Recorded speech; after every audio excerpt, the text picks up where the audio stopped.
Greetings, and welcome to the 80 Level Roundtable Podcast.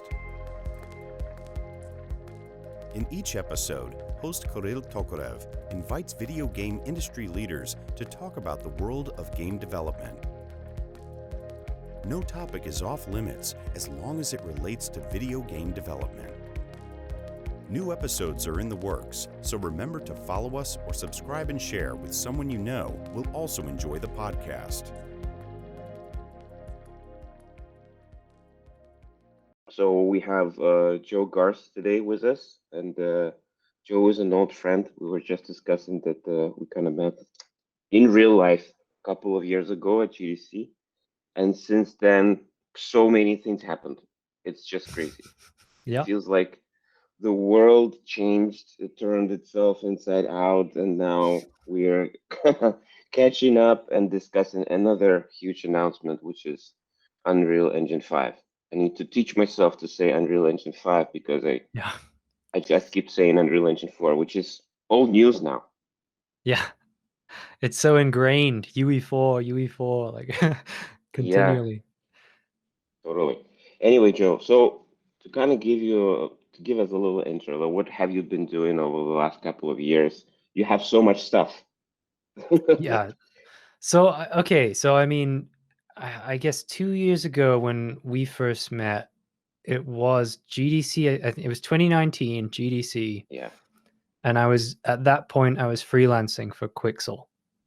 And we just put out the Rebirth stuff that year. Exactly. Yeah. It was a very big, monumental like CGI they did with Epic. Mm-hmm. So basically, at that point, I had Brushify already, but it was really just like a sort of twinkle in my eye kind of thing that like maybe I was hoping it would take off and become some sort of, something I could grow into a business. But it wasn't there yet. It wasn't that at that point yet where I could, quit my, where I could actually quit the day job kind of thing. So I was still, taking that freelance gig, but after Rebirth, I basically made the decision that I was going to part ways with Quixel and that I was going to just double down and go full time on Brushify and just pour everything into it. And I kind of made that decision because I was like 27, 28 at the time and thought that, this was like, if I do it now, there's no better time in my life to do this, like to take that risk. So yeah, that was basically the thought process behind doing that. Cool. So how did it work out? I remember that you were doing pretty well even during the time when you were freelancing with Quixel. You already had Brushify and it was already successful. Yeah, I mean, it was doing okay. But that's the thing, is that what I realized was that in order to get out enough quantity of content, enough packs, in order to also spend the time on the back end and the kind of the things that you don't usually see, which is like quality control and, improving the shaders and making sure things are compatible with the engine. All of that stuff just takes so much time. And, like things, for instance, like this RVT implementation I just finished was like, it's done by Epic, right? So you've got certain constraints you have to work around. But I do believe that there's an optimum way of sort of putting those shaders into the engine and making sure that everything works from the user standpoint. So that, from their standpoint, it's basically just ticking a box in the editor. And then suddenly this thing that's a feature of the engine, but otherwise would take them possibly days, weeks to implement themselves, it suddenly becomes available in just one tick box. So it was like all of those little features like that, that basically I didn't really have the time back then to work on. But now I've been full time on this for a couple of years. It's basically been a possibility to get into those details. Do you have like a small company already, like a team, or are you just single dev? Still just single dev. Yeah. I'm still sort of like in this thing where I'm thinking about how I can expand this, but from a quality standpoint, I feel like I don't want to kind of water it down too much. So if I'm going to hire anybody in the future, it's going to be very careful picks. Mhm. Mhm. Makes sense. Anyway, Joe, so you've been working a lot with Unreal and you've been doing those incredible demos. I think we covered a couple of them on 80 level. Now, I know that you've been playing around, like as I think majority of our readers, you've been playing around with Unreal Engine 5. So what are your, it's a corny question, but still, what are your first impressions? Like, what do you think about it? I mean, I guess this has been like a really strange sort of 2 days for everybody, this last, day or so of it coming out, having this. So I guess I have to kind of walk through the story of it, Okay. because I think for everybody, maybe not, I certainly didn't expect the live stream to suddenly launch the early access. I actually Sure. thought that they would spend a bit more, that it would take a bit more time for us to actually get our hands on the thing.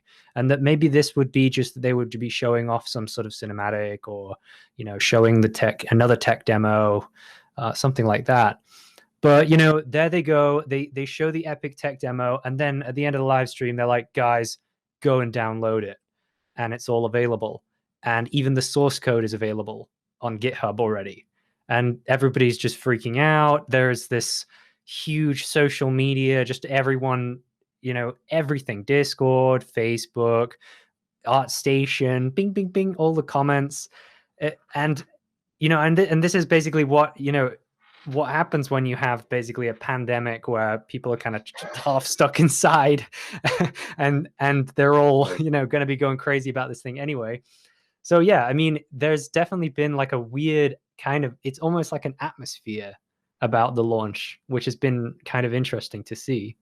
But yeah, and then yeah, and so then it's like you're kind of shocked by this thing, but you then still have to kind of like gather yourself together and bother to actually, obviously start immediately downloading the tool. I was, I think, one of the first people downloading it, trying to get it on my system and stuff. And then you're introduced to this new UI. And yeah, so I'll walk through kind of step by step all the different things that I think all the different topics everybody wants to hear about. They want to hear about the new UI. They want to hear about Lumen. They want to hear about Nanite, and of course a million other things. But initial impressions, user interface. I think they've done an absolutely brilliant job. In some ways, they've rolled back some of the changes that I thought were questionable changes that they've been making since like 4.24 or something like that. Mhm. Things like painting and sculpting, they were kind of playing around with these like top bars and sort of like, almost like Photoshop style, Adobe type interface. And they've reverted all of that now. And they've gone with Mhm. something that's more like the version 4.2 from a couple of years ago. And it's a bit more clean and just everything's been streamlined. They've got these this create menu instead of having its own little place actors window and things like that, that just basically they've taken the essence of UE4, but they've managed to distill down what was good about it and keep the layout in the same place so people don't have to relearn the tool. But then they've also managed to clean it up and sort of hone it. So Mhm. I really do think they've done a pretty legendary job of designing the interface. And obviously there are still some kinks in the armor here and there. Um, but in general, I think like they're in a really solid position now. So that's actually a great introduction. So I've been watching their kind of stream, and I thought at the beginning, wow, this is like the stream for environment artists, because it was mostly about like Hmm. all the stuff environment art, especially in the first half, right? So let's kind of touch on like the main points that we think are interesting. So, and I think the big one is Nanite. That's kind of like their main show. So, Hmm. did you play around with it? Did you experience it? How was it? Did you like it?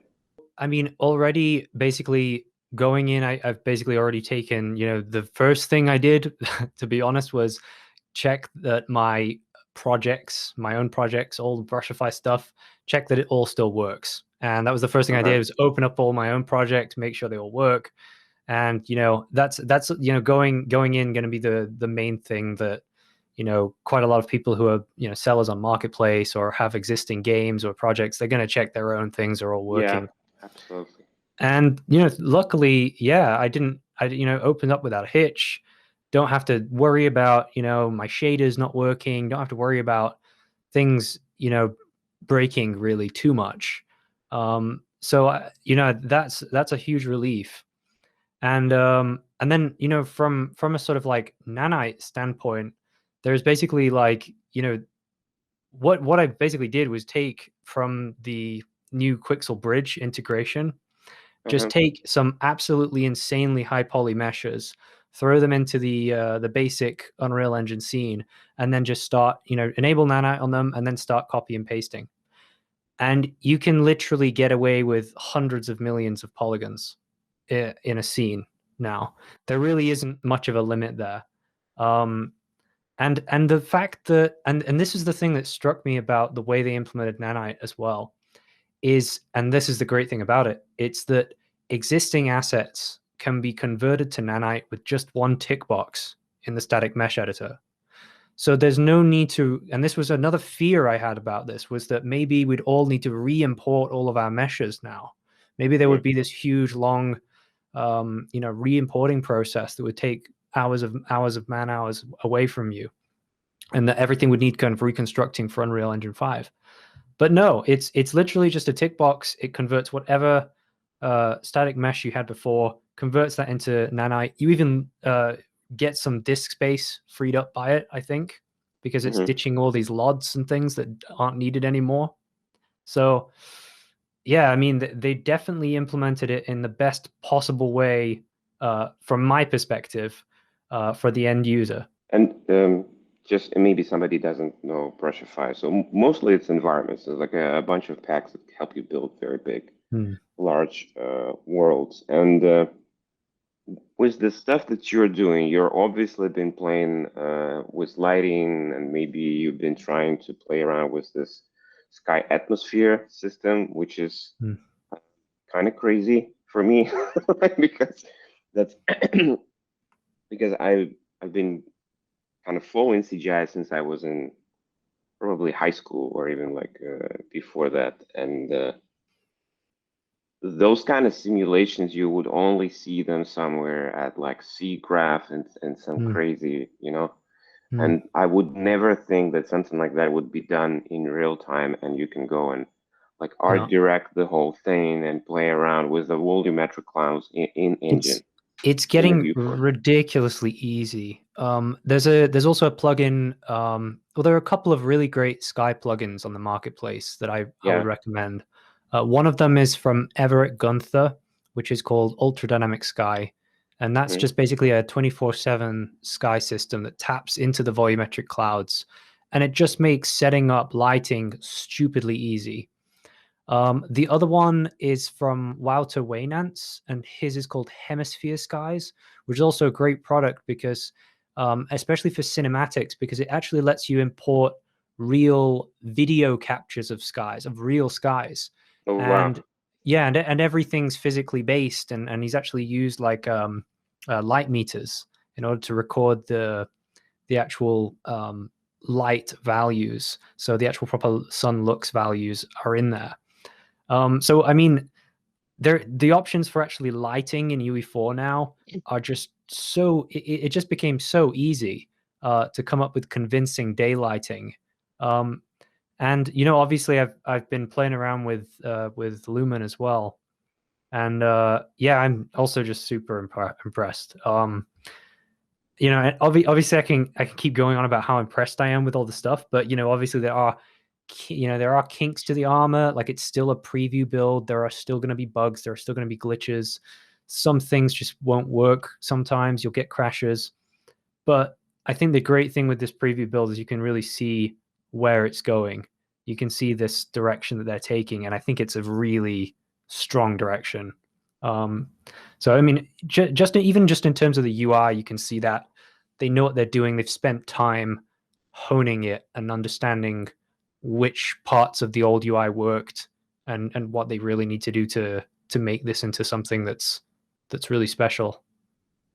I wonder if they were kind of gathering the stats and kind of checking where people are going and what was the usual workflow and all that kind of like they do on any website or with like a large volume. I thought that like maybe they were experimenting quite a bit with the last few releases. So it's like since 4.24, they've really been changing the UI quite a lot here and there, and really, they moved this. There was always this modes tab, which was where you could pick from like landscapes, foliage, like you could choose which section you go in. And then they moved that into like so they moved it from like a panel to like a tab, and then now it's moved to basically like a bar at the top. But it's like they've just kind of like they were definitely playing around with it and experimenting with it and not knowing quite where to put it. But now I think they've settled on a really good solution. I see. Yeah, I mean the interface changed. The technology that they kind of put into the whole thing is crazy. And when I was watching this whole thing and like volumetric clouds and the time of day, and then they mentioned that the whole scene was fully dynamic. I was kind of, I keep saying crazy, but it is, especially if you're kind of in this industry and you know how other games have been made. And I remember talking with the guys who were building Last of Us, like the Last of Us Part 2. And it's an incredibly impressive game visually. It looks like I mean, very realistic, and a lot of that is done mostly with lighting. Right, the lighting is like 90% realism. It's kind of the 101. But all of the stuff that they were doing at Naughty Dog, that was mostly baked. Like everything was mostly baked. Well, they actually they do all their level designing in Maya. And it's interesting as well because, like what you said about the lighting, if you look at the actual geometry in the Last of Us games, a lot of it's like if you go up to a rock, like it's a really sort of, it's almost stylized, like it's quite smooth usually, and it looks really good, but it's not a real rock. Like they're not using like photogrammetry quite a lot of the time. Yeah. They're not going the kind of Quixel route where you've got all of this detail, this insane realistic detail. The way that like games like The Last of Us kind of get by is they have this kind of realistic lighting, but they have a sort of, it's a kind of, I mean, I guess the word gamey, it's kind of not the best word to use, but like a sort of, there is a stylization to the art that makes it work well for games, and it's kind of playing towards the what the renderer is capable of or has been capable of until now, really. Yeah, I think it's with Naughty Dog, it's they have this whole philosophy where that if the stuff is like if you go to like a parking lot and you want to have like a 100% realistic parking lot, it's just gonna look kind of boring. It's just gonna be, I mean, if it's in like golden hour and probably then maybe you can do like a couple of shots if you're a photographer or anything. But if it's like daytime, it's just like a boring thing. So their idea is that, well, we're gonna augment reality a little bit, and the stuff that you're saying that it's not really realistic. I agree 100%. It's more like it's like a little bit of a stylized reality. Something it's like almost like concept art, or something like that. They took the imagination of an artist and then implemented it, which is great. But then again, but this is the thing. It's like I think it's going to be interesting to see how games evolve, because it's almost like that Last of Us art style. It's sort of like a product of its time, and it'll be interesting to see what happens. Now we've got something like Nanite where we can, and Lumen, where we can basically throw hundreds of millions of polygons into a scene, and with very little impact or worry on the performance. I mean, more than anything, we're worried more about file sizes now, because you've got how many 8K textures can you put in before you start to end up with a game that's like 30 terabytes or something, and people aren't gonna aren't gonna want to download it. So yeah, I mean, but that's the thing. It's that like there is going to be an interesting way that, you know, are we going to go for these more photorealistic games now, and will the actual old style of building games in some way change now that things have evolved? Because that sort of game-like look maybe doesn't have a purpose anymore. Well, I don't know. I agree. I had the same feeling when I was looking at the bridge in Quixel Bridge in Unreal Engine 5. They were doing a lot of stuff with that with all that library, which is incredibly robust and huge, and there's so much stuff there that I thought, well, maybe they don't need to do like blockouts anymore. Maybe they just grab stuff from there and just. Well, the interesting thing about that demo is they don't even have a landscape in that demo. Like I've gone into the demo scene and looked through it, and it's literally just like Megascan's assemblies. They're calling them mega assemblies, basically, where they've taken all these little tiny assemblies, put them all together into, I think, like basically blueprint actors, and then they just scatter those and you know, manually place those throughout the world. And it's like, yeah, they've basically managed to build the whole world that way. I think what you said about the size is very interesting, because it's something that's been kind of lurking for a long time, and games were kind of getting bigger and bigger. And I think like last year in 2020, the year where we all stayed back home, one game in particular kind of stood out in terms of its sheer scope, and I think that was Microsoft Flight Simulator. That was like a very big technical step, which touched like on a lot of different elements, and that they had like photorealistic land basically where you were flying above, and all of that was kind of streamed from somewhere, AI augmented. There were like so many things happening, and I'm wondering if this step from Unreal Engine 4 to Unreal Engine 5, where everything is kind of like becoming 5 million times bigger, would kind of push streaming more, because you wouldn't. I mean, I can imagine a future where you would have like, what do you need? Like you have like a service station back home to play another PS5 game, right? Or how's it going to work? Do you think it's going to change the way we play in a way? Yeah, it's interesting because it's sort of like, I mean, I guess you're sort of touching on the remote gaming thing, right? Like OnLive and Otoy, and you know, there were those three competitors back in the old days. I think it was like 2010 or so, and they basically were duking it out and thinking that there was another one called Gaikai as well. And they were basically like, Sony bought Gaikai, right? Haven't they? I think so, yeah. But it was like they, even back then, they were kind of like thinking maybe we can do this remote gaming thing, but for some reason that didn't work out, and I guess it was a kind of combination of things that kind of killed it. I mean, Otoy pulled out, and they didn't even do it in the end. They went on to do other crazy stuff that's just really high end, like they've got Octane renderer, and they're doing more like rendering side of things.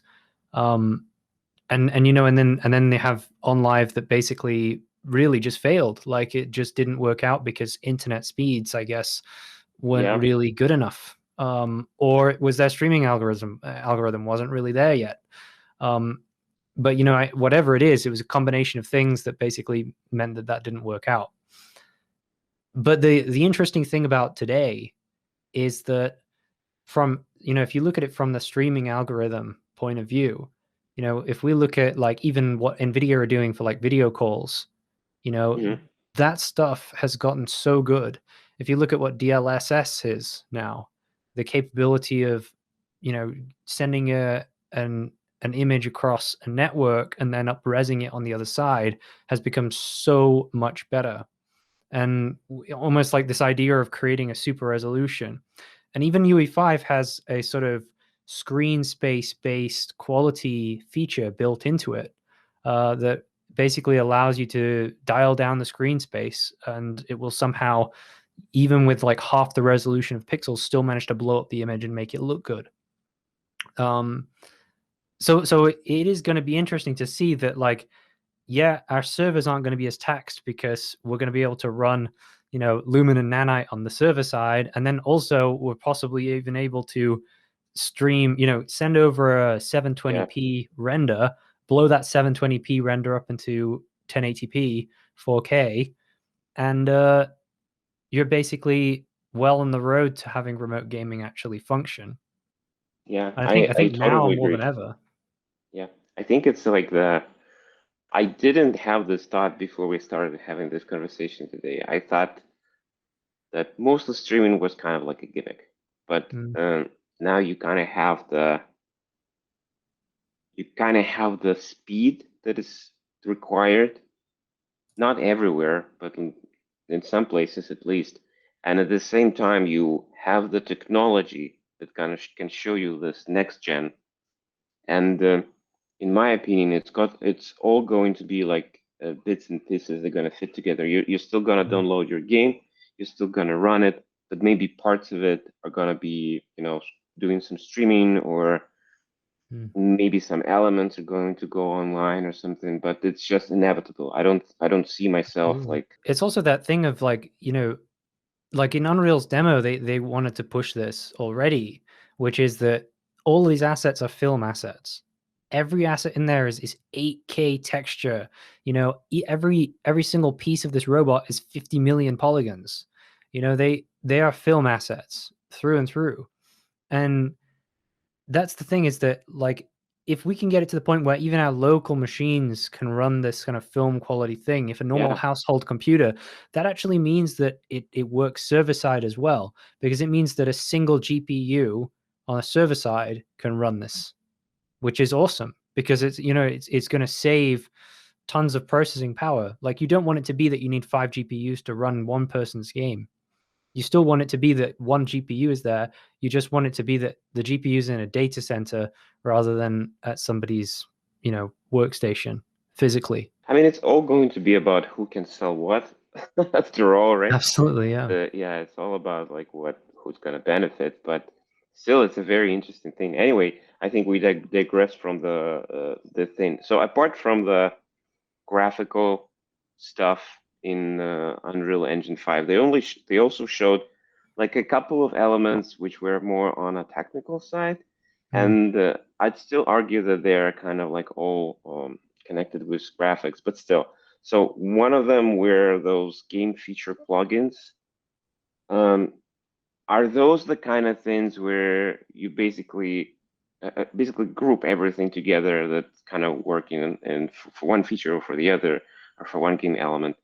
Do you think it's valuable for the developers who are actually doing the actual game production? Yeah, I think so, because this is always the issue that you have when, with game engines. And, I used to work with, different game engines. I've worked with, Bohemia's engine a bit. I worked with CryEngine for a long time, and I've kind of seen the way that these things get developed. And what tended to happen is that over time, things do become bloated, and things become connected to other things, and it basically ends up that there's no sort of modularity to things. And so if you can find ways to make things modular, if you can find ways to make things individual plugins, and then that plugin contains everything needed to do a certain thing, and if you don't need it, you can just turn it off, and then it's not going to have anything to do with your project. It's not going to affect anything in your project. That's the dream, basically. And so like the plugin approach, if I could have it my way, I would make it that everything in the engine is a plugin, including even like the renderer itself. Like every single little aspect of the engine could be a plugin, and then you could just plug and play. But obviously, this is something that's very, very hard, and generally, it's not the way that game engines get developed, right? They usually end up basically being iterative developments based on something that was successful like 20 years ago, and Yeah. nobody wants to perform a rewrite, from scratch. So yeah, what's interesting about these engines now is that like a lot of the code is getting refactored. And I think like back talking about CryEngine again, like CryEngine's code has basically been almost completely refactored from CryEngine 3 to CryEngine 5. Mm-hmm. And similar thing happened with Unreal Engine 3 to Unreal Engine 4. It was basically completely rewritten. And it was kind of like the only way to proceed. Of course, they're copying and pasting some aspects of the code from before. They're not, starting from complete scratch. But that's how you end up with something that's super clean. Is revisiting the previous thing and then kind of refactoring it all. Yeah, I think we'll hear more from people who are gonna kind of check out the code and play around with it to see what's going on, like behind the scene with all the Unreal Engine 5 goodness. But Joe, I also had one more question, because knowing that you've done a lot of cinematics and been working a lot on them, even if you look at the first shots of the interface, they're like cinematics are there like at the top. Yeah. Basically, there is a game, and then there is like the cinematic. Oh yeah. So, yeah. What do you think they're trying to do there? Is this because they've been pushing this around like for a while, for like doing the ILM kind of work? They're working with TV. I mean, what's going in that direction? Well, I mean, this is the thing. There's a massive incentive for game engines to get into Hollywood. Back when I was working at Crytek, we had the Cinebox film engine. Like we were basically trying to get into the film industry back then. Now, obviously, it's like something that's incredibly difficult, but this is really like the direction Epic are pushing in now. Is like Rebirth, for instance. The focus of Rebirth was like, we're going to make something that looks like a movie. It's got to look like a something that could have been a photographer or videographer's show reel, promotional show reel that you show at the Super Bowl or something, for a trailer, for a movie, for something that's going to be real. And like, if we don't get to that quality, then it's like, well, it's not going to impress anybody, kind of thing. This is the thing. There is a great incentive to go into Hollywood. There's a great incentive to get Hollywood to kind of come around to a line of thinking, which is that real time is a better way to work. And I think like the Mandalorian is just the beginning. Like it's going to be now we've got like a few studios looking at this and saying, okay, this is viable. More and more people in the film industry are going to come in and start going, actually, this workflow works better than traditional matte painting. And why are we spending all of this money, going into a real movie, a real set, or, basically filling out a studio with all of this crazy, physical props that take so much time and effort to create. Why aren't we just doing this in a volume, an LED? I agree. I agree. It seems like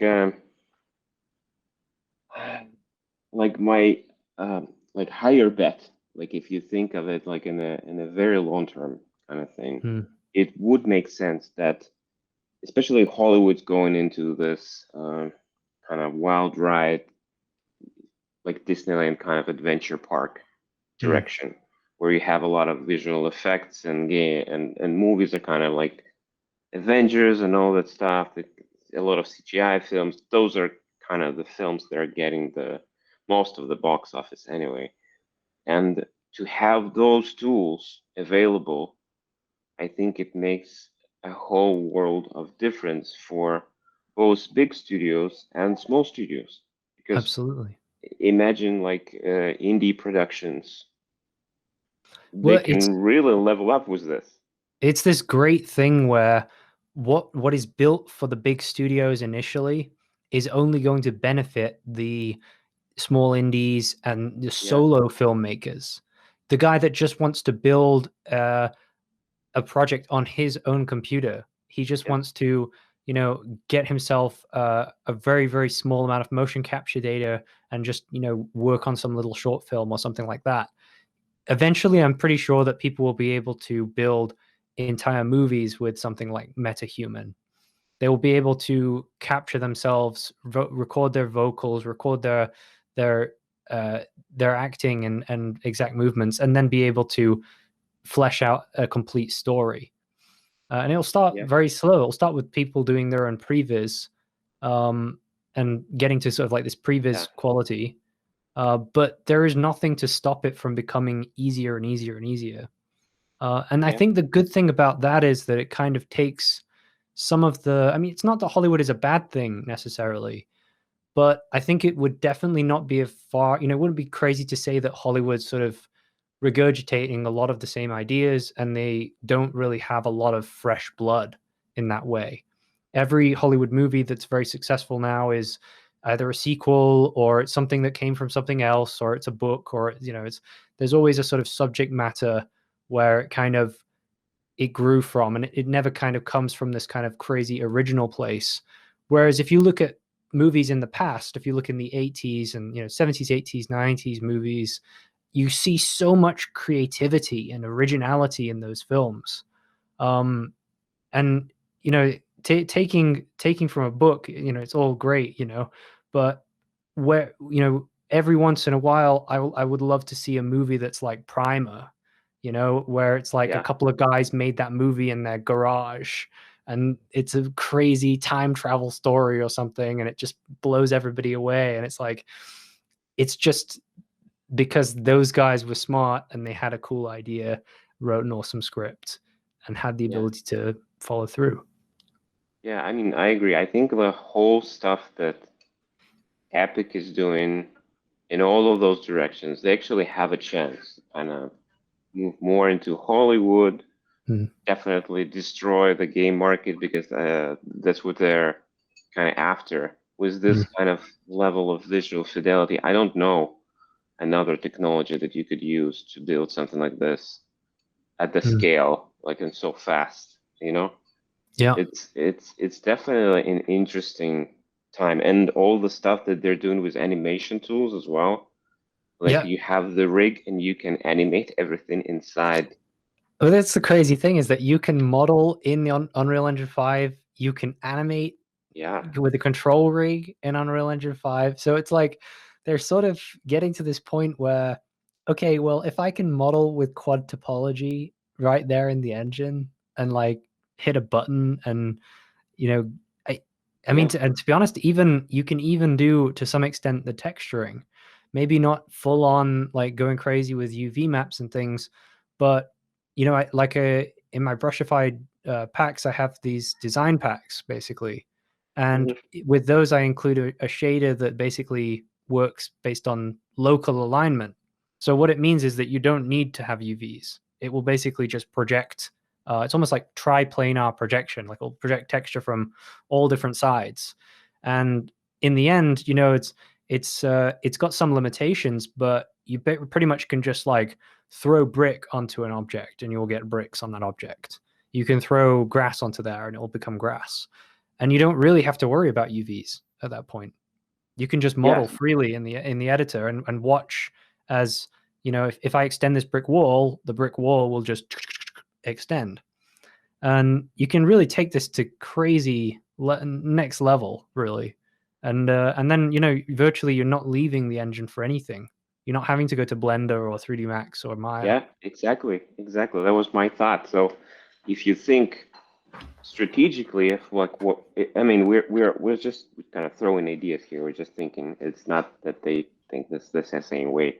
But if you think strategically, it basically means that you have one tool that can basically do anything, and they are providing it for free, right, to anyone. And what it does, first, it decreases the number of people that actually are required to build a game, right? Because if you actually can do everything in one place, and eventually they will get rid of UVs and all that kind of technical stuff and gibberish. Yeah. Basically, you need, and they also show how you can mix your own sound effects in Unreal Engine or whatever. It was just like basically everything's done in one package. Everything works together very well because it's all in one package. Very robust. It means that you would eventually get more games from more companies, and companies are going to get smaller. And this would increase the chances of them producing more games, and more games eventually means more profit for Epic, right? Because they're going to make a commission on every sale. So from business standpoint, it makes a lot of sense. They basically build in this kind of the engine that is the pipeline, that everything's in it. Yeah. There's no real stoppers or blockers anymore in that way. Yeah. It's gotten to this next level. I also think that the other thing that a lot of people, everyone's kind of aware that the Unreal Marketplace exists, but I think what's crazy is that I think there is a hugely untapped power in the Unreal Marketplace, especially considering that I have it on good authority that they will be making some big improvements to that thing soon. So we're gonna see how it goes. But basically, they have this.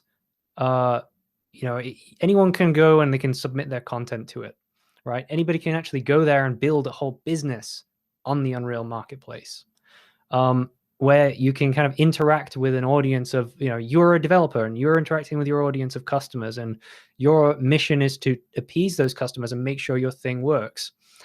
But I do think there's still so much room for that to grow, because, like, for instance, now with Brushify, I'm using UDS a lot, the Ultra Dynamic Sky a lot, and I'm using the Voxel plugin a lot. And when you combine those things together, the results are absolutely insane. But this is the thing, is that what I would love is if there were ways to more easily make it possible to merge all this stuff together, to be able to do like collaborations with other sellers, or if I want to basically make a project that's my project and the Voxel plugin project and the Ultra Dynamic Sky together, that maybe the three of us can come together and have a little deal, and Epic will split the royalties between us and so on. And that would create then these insane sort of master projects where you as an end user can just jump in, load something up, and you'll get all of these incredible plugins already done for you, already ready to go, and you can learn from them that way. And I guess that's the kind of thing that's kind of untapped right now, is that all of this really amazing value exists. There are great shaders on the marketplace. There are great sky systems and lighting systems and particle effect systems and all this stuff. But you still have to do the job of sort of manually combining this yourself. So I think Epic do a great job with their example content, but there's still just not really enough of it, and that's the part that Unreal Marketplace can kind of fill the gaps in. I think this is an amazing idea, like packaging all of the stuff related, and then you can actually marry it with the people who know how to use it, and basically you can build games even faster, or games or films or whatever they're trying to build. I think another thing that's interesting is that, like with Brushify, I had the experience that a lot of the people aren't exactly building games. What they love to do is just to create environment art, just to create scenes, just to kind of build a little world of their own that they can run around in and take screenshots of. And maybe they're just rendering a 3D model and they want to have a really nice little environment to throw that model into. And for them, it's worth just going onto the store and, buy a pack and download it and throw their model in there, make some nice renders. And that's kind of like a different way of looking at it, in a way that it's more of a sort of a creative thing, which I think kind of taps into the human artistic side, right? We always have people who are painters. We always have people that are sculptors. And I think it's almost like this is a new form of that, in a way. I think it's actually where the things are kind of moving and going, because if you hear all those talks about like the metaverse and all those other things, and Mm. you remember all those experiments that companies are trying to do, that they like with dreams on Yeah. PlayStation. That's basically what they're trying to do. They're trying to give you like a canvas, and you go and you start building whatever. It's not a game. It's like your place where you do whatever you want to do, and you just hang there, Yeah. explore and so on. So in a way, what's happening is that a lot of people are actually, as you said, they kind of gravitating toward this creative process where it's like a painting. You're just doing this for the sake of you, and you want to show it. Maybe it will kind of build tools to kind of elevate all the stuff that people are creating. Maybe help them monetize it in a way. Mm. I think there's a lot of stuff that potentially could be done with it. So, Joe, I really want to thank you for this conversation. It was amazing. First of all, it was great talking to you after such a Yeah, long. dude. I think where we are right now, basically, we'll just wait and see. Mm. The current Unreal Engine 5 is amazing, obviously, and I think it's gonna get better. And but what kind of strikes me most is that the sheer speed that they're kind of the evolution is happening. Like Absolutely. it is crazy. It is It very doesn't feel fast. that it doesn't feel that long ago since 2019, and it just Yeah. feels like the world has changed. Everything has changed since then. But I mean, like, yeah, it's not going to be much longer before we have, photorealism is going to become like the bar. But yeah. they just released Mass Effect like remake or something, which was built with Unreal Engine 3. Hmm. If you don't load it and you play it, it's kind of it looks okay. Hmm. It's not horrible. But now you have the same year you have Unreal Engine 5, which is like, Yeah. so what are we going to have in another 10 years? It's just, I don't even know. Yeah. Anyway, all right, Joe, thank you so much. We'll add all the links to the description so you can check out Joe's stuff and download it. Thank you so much. We'll keep in touch and see Great what talking to you, man. the stuff what's gonna happen next. Right? Yeah. Thanks for having me. Thank you. See ya. Bye bye. Thanks for enjoying another episode of the 80 Level Roundtable podcast. Check out upcoming episodes on the 80 Level website at 80.lv. Join our career site at 80.lv/RFP. And share our podcast with friends and on your social networks.